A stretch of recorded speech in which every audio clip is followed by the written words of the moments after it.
noticias. La opinión de... Aquí está con nosotros nuestro querido Paul Hospital para hacer un análisis, por supuesto, de los temas públicos más relevantes de las últimas horas. Mi querido Paul, como siempre, bienvenido a este espacio para sorpresa de propios extraños.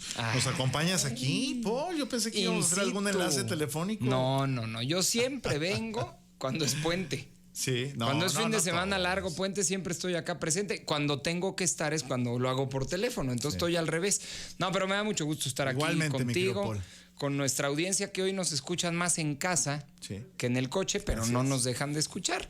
Y naturalmente el tema pues que enmarcó el fin de semana y desde la semana pasada, ya hace un par de semanas, es la marcha que se dio de la famosa generación Z. Ajá. Que ahora acabamos de descubrir algunos que estamos más viejitos.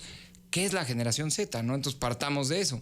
La generación Z, para usted que me está escuchando, son todos aquellos que hoy tienen más o menos entre 17 y 27 años. O sea, están terminando el bachillerato. Aquí ya dijeron en controles y en audio pues que ya se pasaron como por el doble estos baby boomers que nos escuchan, pero son los que están en el último año del bachillerato y digamos pues ya terminando la carrera, iniciando una vida profesional, jóvenes fundamentalmente. Y hace un par de semanas, bueno, más bien digamos, ¿de dónde surge y cómo llegamos a lo que sucedió el sábado? Que ahora las redes sociales están inundadas de imágenes terribles de violencia, de imágenes terribles de un enfrentamiento entre la policía y manifestantes. Pero ¿cómo llegamos a esto? Primero, naturalmente siempre encontramos grupos, colectivos, personas que no están de acuerdo con el estado de situación de las cosas. Hay un rechazo a lo que está sucediendo en materia de seguridad o en materia de salud o en materia económica. Es decir, alguien que no coincide con lo bien que dicen algunos que va el país.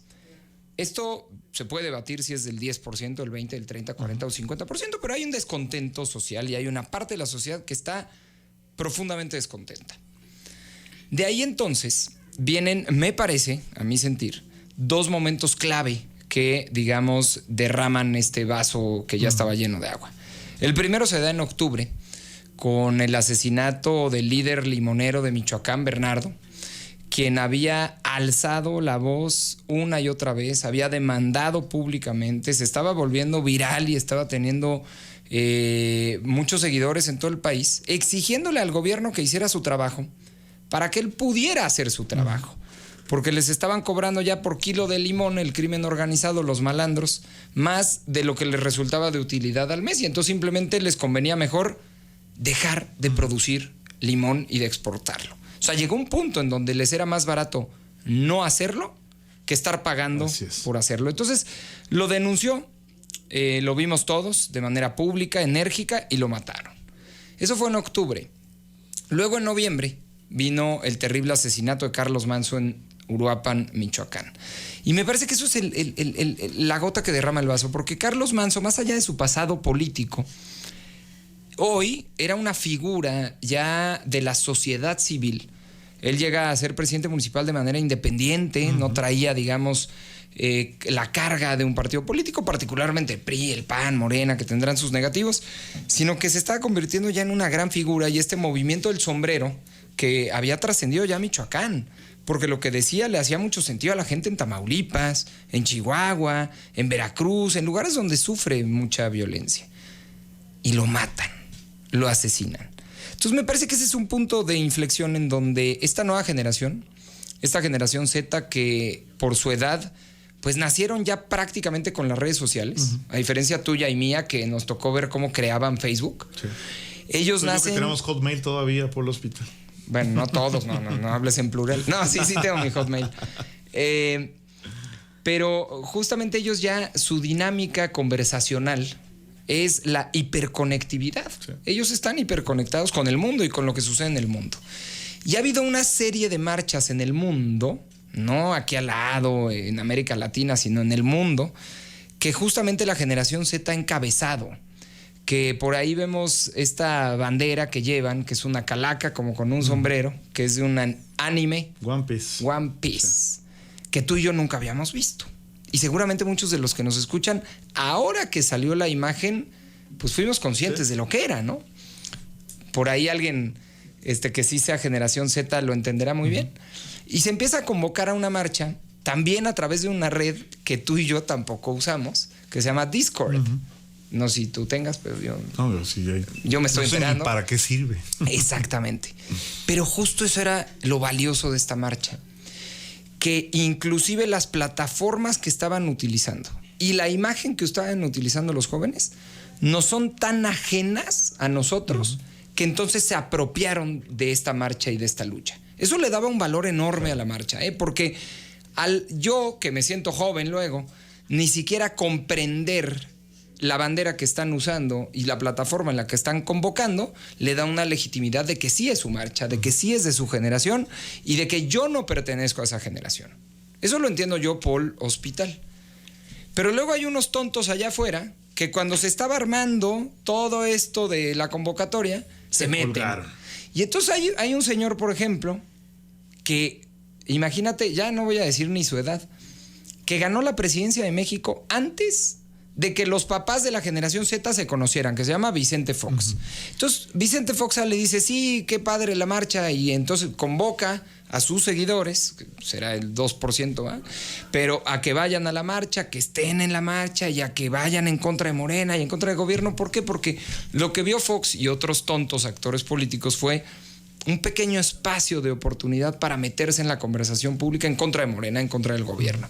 Y muchos de estos jóvenes, claro, por supuesto que hablaban en la manifestación en contra del gobierno, de la estrategia de seguridad, pero de muchos otros temas también que los adultos no entendían. O sea, la marcha también era en buena medida en contra de ellos, de esos actores políticos que también fallaron y no dieron resultados. Y en medio, después de Fox, se mete el otro señor dueño de una televisora que ahora debe muchos impuestos, que además tiene una agenda política, que además, por supuesto, que le mete lana a las redes sociales para desestabilizar al gobierno.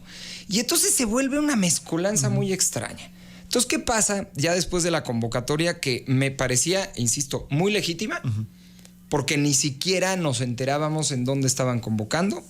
Luego se meten actores políticos, no esta derecha internacional que dice Morena, que los aliens se están metiendo. No, actores de carne y hueso acá, Bolivia, Argentina, mexicanos. decían, Bolivia que acaba de perder la izquierda después de 20 años. Y Trump dándoles dinero por abajo del agua. No, eso es mucho rollo. Actores políticos de carne y hueso mexicanos que quisieron meterse ahí en la marcha. Qué bueno, ojo, que los partidos no lo hicieron, en sí. Pero bueno, con algunos operadores tal vez. Y entonces ya llega el sábado. Y entonces nadie sabía qué iba a suceder, porque era ya tan diversa la marcha que se había perdido el origen. Y efectivamente vi muchos jóvenes, sí, mucha generación Z, sí, muchos con el sombrero, muchos con la bandera de One Piece, en fin. Pero también se juntaron muchos otros que están con mucha urgencia legítima, además, de que se les escuche. Como las madres buscadoras, como la gente que está, las víctimas, los que se quedaron, los desaparecidos, en fin. Y entonces hizo una mezcla muy extraña, pero pacífica. Y ahí iban todos vestidos de blanco, otros con el sombrero, había niños, había familias completas en Reforma, en el Ángel. La bronca es que de pronto llegan al Zócalo y aparecen estos orangutanes llamados del Bloque Negro, que además van con chalecos, con martillos, con petardos, llevan... Cubiertos del rostro. Y cubiertos del rostro. La gran diferencia de las dos marchas, lo que tú ves del Ángel, por todo Paseo de la Reforma, por Avenida Juárez, hasta llegar al Zócalo, es gente que te muestra quién es y que está gritando una consigna que le parece legítima, Había quien gritaba por el impuesto a los videojuegos y había quien gritaba porque está buscando un familiar. Pero todos legítimos. La bronca es cuando ya empieza la gente que oculta su rostro porque está ocultando algo, porque está preparado para hacer algo malo.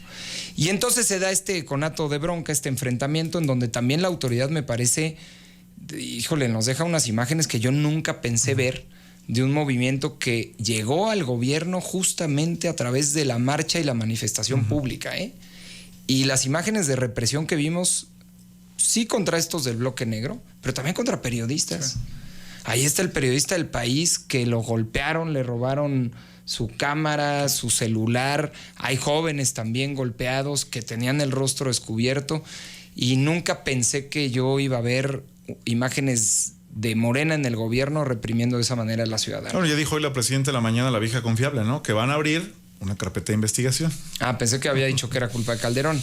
Y también esa es la otra vieja IA. También dijo que van a revisar porque hay muchos de estos videos que pudieron haber sido hechos con inteligencia artificial, decía la presidenta. Bueno, y también se decía que esto solo vivía en las redes, pero pues de las redes llegó a las calles, ¿no? Lo que hay es un descontento generalizado sobre ciertos temas. Creo que querer culpar a la derecha internacional y a los aliens no le quita responsabilidad y no le exime responsabilidad de que hay un tema que hay que atender, que fundamentalmente es el asunto de la seguridad, que tiene que ver con víctimas, que tiene que ver con desaparecidos y tiene que ver con estos asesinatos políticos. Y qué bueno que sea la generación que sigue la que alce la voz.